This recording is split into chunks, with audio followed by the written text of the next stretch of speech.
Pentadbiran dahulu, terutamanya daripada pejabat yang amat berhormat Menteri Besar waktu itu, telah pun meluluskan 180,000 bagi tempoh Julai hingga September.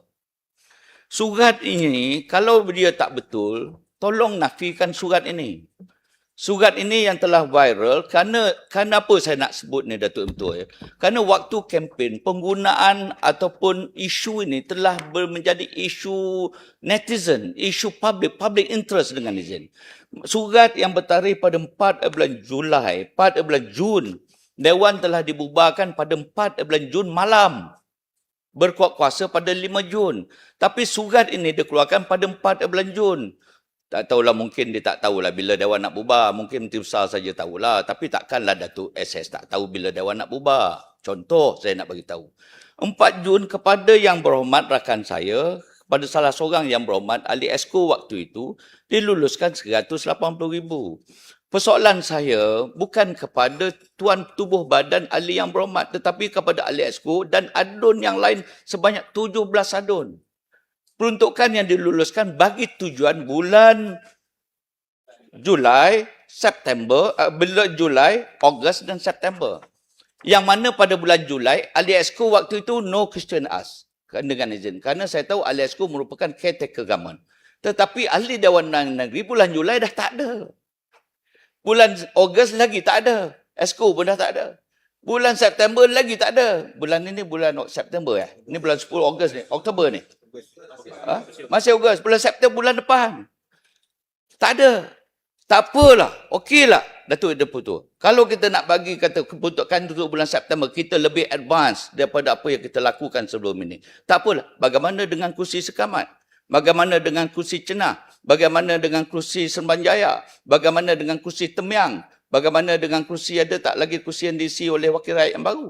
Yang wakil rakyat, wakilnya tubuh badan yang tidak ada berada di Dewan. Ini persoalan dia. Saya nak dapatkan penjelasan daripada pihak kerajaan. Apakah asas dan mekanisme dan pertimbangan yang digunakan sehingga peruntukan tersebut masih diluluskan setelah pembubaran DUN? Ini luar biasa ni Tok Sri yang betul.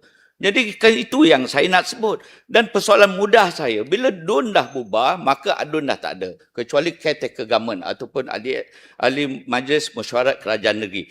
Ini yang dibangkitkan oleh ADUN Johor tentang soal yang berkaitan dengan ketelusan tata kelola urus takbir kewangan negeri. Datuk Deputu, saya nak baca Saya nak gunakan peruntukan peraturan dan perintah tetap bagi Dewan Undangan Negeri. Perkara 20, maaf perkara peraturan tetap muka surat 30, perkara 21, peraturan berbahas nombor 1K. Dengan izin yang Dipertua, sesiapa ahli bolehlah dalam masa mesyuarat membahaskan sesuatu perkara, mencadangkan supaya perkara itu dikemukakan untuk diputuskan. Maka dengan ini, dengan menggunakan peraturan Dewan yang ada, saya ingin mengemukakan supaya Dewan yang bersidang pada hari ini untuk memutuskan tentang kedudukan peruntukan RM180,000 itu, sama ada peruntukan itu dipulangkan semula kepada pihak kerajaan ataupun melalui pelbagai kaedah mekanisme supaya peruntukan itu dapat dijelaskan dan dibentangkan semula di Dewan Undangan Negeri pada persidangan yang akan datang. Itu cadangan saya dan saya harap supayanya dapat dipetuakan selepas apabila penggulungan dibuat oleh kerajaan. Datuk yang Pertua, saya pergi pada perkara yang kedua. Yang Amat Berhormat Adun Juasih bentang dalam soal kedudukan ekonomi kerajaan yang cantik, yang agak teratur dan juga kedudukan kewangan kerajaan negeri yang stabil. Saya nak sebut menyentuh tentang kedudukan reserve kerajaan. Kerana ini juga timbul ketika waktu pilihan raya yang hari itu. Bila berlaku pilihan raya Datuk Yang Pertua, keyakinan rakyat kepada kerajaan adalah kekuatan ekonomi negeri itu, kestabilan dia dan juga tentang program yang melibatkan aktiviti kesejahteraan rakyat. peluang yang ada pada pihak kerajaan untuk berkempen. Waktu itu, kita juga dalam kerajaan. Bila kita ada dalam kerajaan, kata Bahau, saya nak betulkan tadi ya. Tadi Bahau kata, tentulah kita bagi kepada adun kerajaan. Ke adun pembangkang kita tak bagi. Kita belum itu, masa itu belum jadi pembangkang. Kita menarik sokongan daripada Yang Amat Menteri Besar, tapi kita tak tarik sokongan daripada kerajaan. Saya nak betulkan tu Bahau, sahabat saya. Saya nak betulkan tu. Jadi maknanya kalau Yang Berhormat dapat, kita pun mesti dapat. Kecuali Perikatan Nasional waktu itu tak dapat, jangan marah Gemas. Itu jangan marah. Tapi sekarang kita akan bagi peruntukan kepada Gemas. Don't worry. So, Datuk, balik kepada reserve ini tadi ya. Kempen yang dibuat oleh kerajaan waktu itu, oleh Yang Amat Berhormat ataupun oleh beberapa pemimpin daripada Pakatan Harapan, kata reserve kita 1.2 billion. 1.2 bilion. Saya nak sebut perkara penting dijadikan ukuran dan kejayaan pentadbiran negeri dalam soal kedudukan kekuatan reserve kerajaan negeri. Sebagai contoh ketika kempen penasihat kanan politik Perdana Menteri, yang tak perlu saya sebut nama lah, menyebut bahawa reserve kerajaan negeri telah melebihi 1 bilion dan menjadikan antara bukti prestasi pentadbiran kerajaan negeri. Waktu itu, waktu 14 hari itu. Adun Sri Tanjung waktu itu, bekas Adun Sri Tanjung, menyebut bahawa simpanan negeri telah melebihi 1 bilion dan menyifatkannya sebagai simpanan untuk rakyat. Rakyat di Sri Tanjung convinced dengan ucapan daripada calon Sri Tanjung. Pasal tu Sri Tanjung menang. Pasal tu dia yakin. Pasal Sri Tanjung kata, wah 1 bilion lebih. Ini bagus, kerajaan ini bagus. Pasal tu dia menang. Kalau dia tak sebut 1 bilion hari itu, saya fikir dia pun tak boleh menang ni. Contoh, saya nak bagi tahu. Contoh lah. Kemudian, saya nak bagi tahu juga, Yang Berhormat Stephen Sim, menjadi menteri di Kerajaan Persekutuan, yang jelas sebut peningkatan reserve daripada 688 juta meningkat sampai 1.2 bilion sebagai pencapaian pentadbiran yang luar biasa. Saya nak tanya kepada kerajaan negeri, bukan saya nak pertikaikan tentang reserve kerajaan negeri, tetapi yang saya nak tanya ialah bentuk apa sebenarnya reserve ini. Penjelasan dibuat oleh Yang Berhormat Pegawai Keuangan kepada adun-adun kerajaan baru-baru ini. Dan dalam penjelasan itu, saya tak nampak mana-mana angka yang menampakkan reserve kerajaan negeri 1 bilion lebih. Tak nampak. Tak tahulah kalau mungkin saya dah gabun ke, tapi saya tak tua sangat ni muda lagi ni. 600 lebih juta saja pada tahun 2025, 686 juta reserve kerajaan. Dan selebihnya adalah tabung amanah. Kalau itu berlaku, Datuk Ina Petur, bermakna reserve kerajaan 686 juta lebih kurang yang dalam akaun yang disatukan yang kita nak luluskan pada hari ini. Jadi akaun itu dah tinggal lebih kurang sekitar 640 juta. Tapi rakyat tahu ini adalah reserve kerajaan 1.2 bilion dengan izin. Bila Yang Amat Berhormat Juasih ambil alih jadi Perdana Menteri, jadi Menteri Besar, Datuk Ina Petur, akaun amanah yang disatukan dalam reserve kerajaan, akaun amanah ni kebanyakannya wang maris, 300 juta.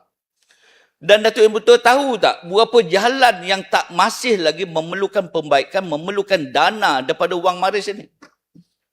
Dan wang maris ini tak boleh diguna dalam Dewan. Dia ada trust deed dia.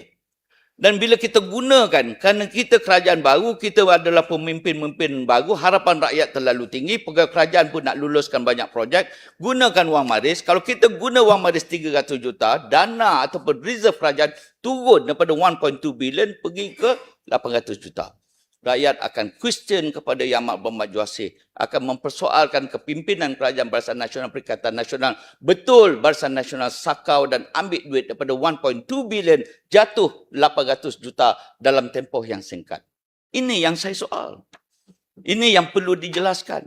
Deklarasi reserve mesti dijelaskan dalam Dewan ini kerana kita mengambil alih kepimpinan kerajaan negeri dan itu yang mesti diberikan maklumat ini kepada rakyat untuk menjelaskan kedudukan keuangan negeri yang sebenar.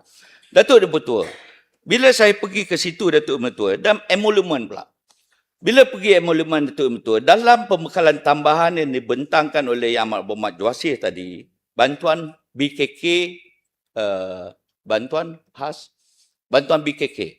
2 campur 1. 2 bulan campur 1 untuk prestasi. Saya ada dalam kerajaan waktu itu. Waktu yang Mak Berhormat bentang bajet anggaran belanjawan 2026, ketika itu membentangkan 2+1. Tetapi yang dibajetkan, yang diletakkan dalam anggaran belanjawan cuma 1 bulan. Kan itu kita shortfall 13 juta, betul.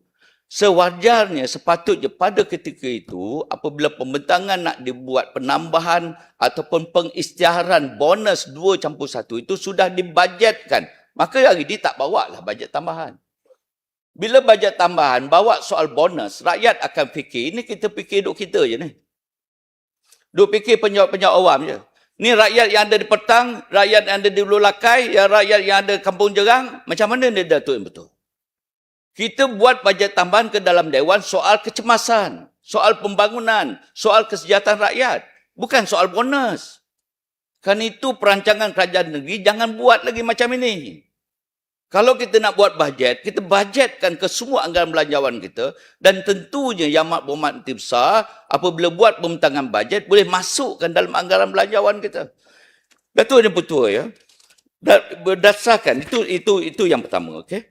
Kemudian 35.81 juta bajet kita yang telah dibajetkan 16.18 juta, kita ada shortfall dalam lebih kurang 13 juta.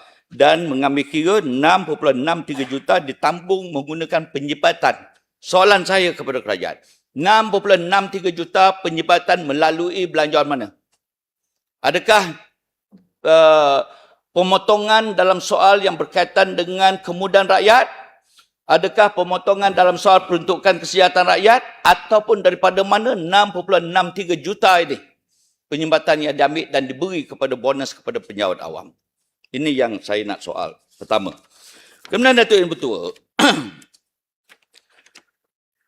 kesemua penjawat awam menerima pertama bonus, kedua bonus, kemudian berdasarkan prestasi. Saya nak tanya kepada kerajaan, berapa peratus penjawat awam yang menerima berdasarkan kepada prestasi? Dan berapa jumlah kewangan negeri yang diperuntukkan untuk membayar kepada bonus yang berdasarkan kepada prestasi? Dan apakah kriteria-kriteria penjawat awam yang menerima peruntukan BKK bagi bulan ketiga ataupun berdasarkan kepada prestasi ini? Soalan saya yang seterusnya, Datuk Yang Pertua, ialah saya nak dapatkan penjelasan daripada pihak kerajaan. BKK ini terpakai kepada anggota pentadbiran. Maknanya Yang Berhormat Esko yang sebelum ni akan menerima BKK. Yang Berhormat Adun saya tak tahu terima tak terima. Prestasi itu Yang Berhormat Esko guna pakai ke tak pakai? Saya nak penjelasan itu. Adakah Yang Berhormat Esko waktu itu terpakai diguna pakai untuk menerima prestasi yang ketiga itu? Dan kalau ada, berapa Esko yang menerima? Dan kalau ada, berapa wakil rakyat yang menerima? Dan apakah kriteria pemberian prestasi kepada ahli-ahli MMK ketika waktu kita luluskan ataupun kerajaan luluskan pada waktu itu? Datuk Yang Pertua, perkara ketiga. Perkara keempat, saya nak minta penjelasan daripada pihak kerajaan. Saya ingin menyentuh soal pemberian dan kenaan bayaran. Kerana kita ada bayaran kenaan 183 juta, kita shortfall 15 juta, kita nak buat penambahan dalam anggaran belanjawan tambahan 15 juta. 15 juta ini apa untuk kegunaan dia? Masjid, surau, kemudian apa lagi? Perkuburan masyarakat Islam. Ini adalah merupakan satu pendekatan belanjawan tambahan yang saya sokong 100%. Cumanya saya nak minta penjelasan daripada pihak kerajaan, yakni apa jadi dengan surau dan masjid di Kampung Simpang Durian yang telah pun diluluskan oleh kerajaan terdahulu, adakah termasuk di dalam bajet anggaran belanjawan tambahan 15 juta ini ataupun sebaliknya? Yang kedua, bagaimana dengan masjid dan surau di beberapa kawasan dan daerah yang masih lagi daif, yang memerlukan peruntukan tambahan, adakah masuk di dalam peruntukan tambahan sebanyak 15 juta ini? Yang keempat, Datuk Yang Pertua, saya baca buku yang dikemukakan oleh unit Dewan, buku ini. muka surat, kalau tak silap saya tadi, muka surat saya bagi, muka surat muka surat 30, muka surat 7 Caruman kumpulan wang pembangunan berkanun dan pelbagai, pemberian kepala 40,000, pemberian dan kenaan bayaran tetap 183 juta peruntukan yang diluluskan, 183 juta 502,610, tambahan pertama 15 juta yang menjadikan peruntukan itu menjadi kepada 198 juta 502,610. Persoalan saya kepada Dewan Yang Mulia ini ialah ketika taklimat yang diberi oleh Pegawai Kewangan Negeri dalam draft ataupun slide ini, Datuk Yang Pertua, jumlah peruntukan pemberian dan kenaan bayaran tetap 133 juta 502,000. Angkanya sudah berbeza hampir 50,000. Kemudian saya makan silang dengan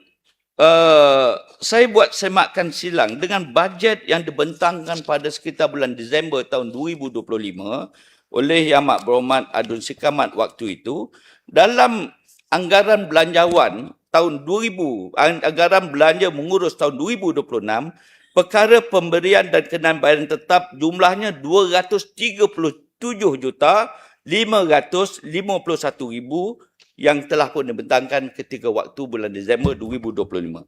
Soalan saya, kenapa ada 3 nilai yang berbeza untuk merujuk perkara yang sama? Adakah ini merupakan typo ataupun ini merupakan satu kaedah belanjawan yang luar biasa yang dibentangkan oleh kerajaan negeri? Datuk Yang Bertua, saya tidak mengambil masa yang panjang. Saya nak tegaskan bahawa semua yang saya bangkitkan perkara pada hari ini adalah bukan untuk mencari salah, tetapi untuk kita mempertingkatkan lagi performance dan juga khidmat kita kepada kerajaan negeri, terutamanya kepada rakyat. Dan saya harap supaya penjelasan dan juga penerangan daripada pihak kerajaan dapat kita bentangkan pada hari ini, lebih-lebih lagi tentang cadangan bagi tindakan salah guna 180,000 kepada 17 adun pada waktu 4 hari bulan Julai yang lalu.